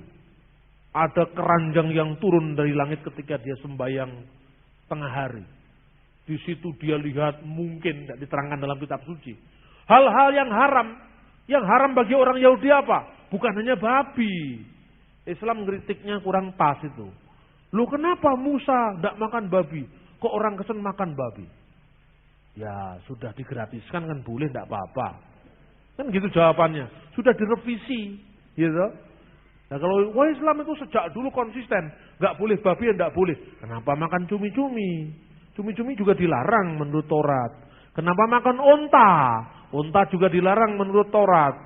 Ayo kenapa makan, kalau Gus Dur boleh makan suike. Kalau Persis tidak boleh makan suike. Kenapa makan belut? Kenapa makan lele? Itu semua tidak boleh menurut Taurat. Ya berarti Islam membebaskan yang babi saja yang dilarang, yang lain diperbolehkan. Kan sama-sama merevisinya. Hanya selisih satu aja kan. Ya kalau kita tahu sejarah jawabannya gampang. Saya bilang, dalam hidup ini hormatilah orang sebelum engkau dihormati. Tidak usah kalau Anda berpuasa, Anda harus pasang spanduk, hormatilah orang yang berpuasa.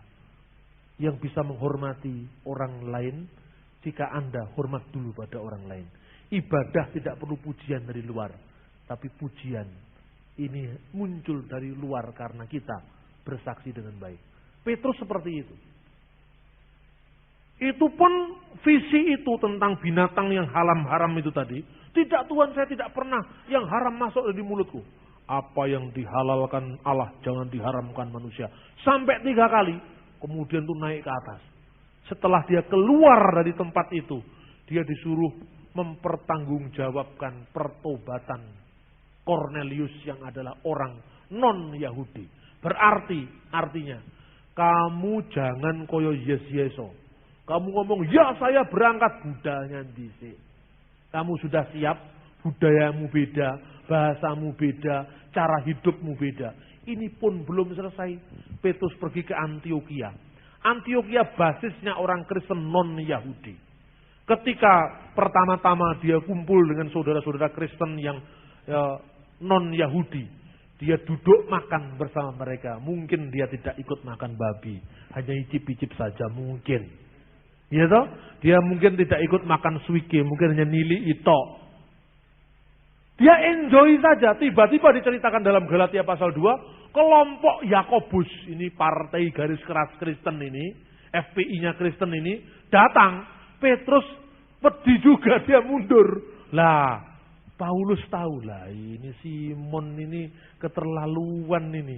Senior kok kayak begini. Katanya dia lebih tua dari kita. Tapi kok dia pelin-pelan. Marah Petrus. Saya tegur itu Kefas. Karena dia munafik. Sampai Barnabas turut dalam kemudikan mereka. Tapi dikala dalam keadaan yang benar-benar sangat krisis, Petrus membayar imannya. Dia pergi pada masa Kaisar Nero dan Trajanus ke Roma. Waktu di Roma, melihat penganiayaan demi penganiayaan orang Kristen. Rasul-rasul itu diangkat rasul tidak jadi bupati, tidak jadi wali kota, yang bisa tanda tangan sekian persen karena investor masuk, tidak. Mereka mati itu kontrak mati kalau jadi rasulnya Yesus. Kalau jadi khalifahnya Nabi Muhammad enak jadi raja. Itu makanya ada perebutan kekuasaan. Umar mati dibunuh, Utsman mati dibunuh, Ali mati dibunuh, ya kan? Itu kan terjadi dalam sepanjang sejarah Islam. Tapi di Kristen bukan dibunuh, bukan dibunuh dan membunuh, tapi dibunuh tanpa membunuh. Tidak ada bunuh-bunuhan, dia yang dibunuh. Itu awal kekristenan 4 abad pertama. Sampai kemudian politik masuk ketika itu. Kekristenan sami mawon. Ketika politik jadi panglima. Tapi Rasul Petrus membayar apa yang diyakininya. Ketika dia putus asa melihat orang Kristen dengan gladiator, dimakan singa, dicabik-cabik. Gitu. Petrus mau keluar dari Roma. Ini menurut sejarah gereja abad kedua.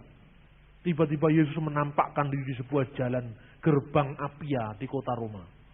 Petrus kaget, loh, kok ketemu Yesus? Lalu dia bertanya, Quo vadis Domini? Engkau hendak kemana Tuhan? Nah, dari kata quo vadis sekarang, quo vadis NO, quo vadis SBY, itu dari gereja asalnya itu. Quo vadis Domini? Lalu Yesus dalam penampakan itu mengatakan, Iterum Romano, venio crucifixi. Saya mau ke Roma untuk disalibkan yang kedua kali. Petrus malu, dia balik ke Roma. Dan akhirnya dia berjuang luar biasa untuk kebenaran kerajaan Tuhan. Menebarkan cinta kasih, perdamaian. Sampai kemudian mati disalib dengan kepala di bawah. Karena dia mengatakan, saya lebih hina. Mestinya saya tidak boleh mati yang sama dengan Yesus. Saya harus lebih daripada Yesus. Kepala yang disalib sampai ke bawah. Jadi yang Bapak tanyakan itu sebuah proses. Saya sekarang ngomong berdiri di sini. Kok yeso. Sopo ngerti. Besok saya lain. Selama saya masih darah daging seperti Anda. Kita sama. Tidak ada yang lebih, tidak ada yang kurang. Itulah manusia. Karena itu kekristenan tidak pernah berangkat membayangkan manusia adalah sosok yang Superman, sampai Superme. Tidak ada Superman, yang adanya Superme. Manusia semua tidak sempurna. Jadi tidak usah terlalu direaksi. Karena apa? Soal keyakinan itu soal hati nurani. Janganlah kita jadi orang yang begitu resah kalau orang lain tidak percaya apa yang kita yakini. Kita hanya mengabarkan. Tapi Tuhanlah yang memberikan benih-benih iman kepada kita. Tuhan memberkati kita.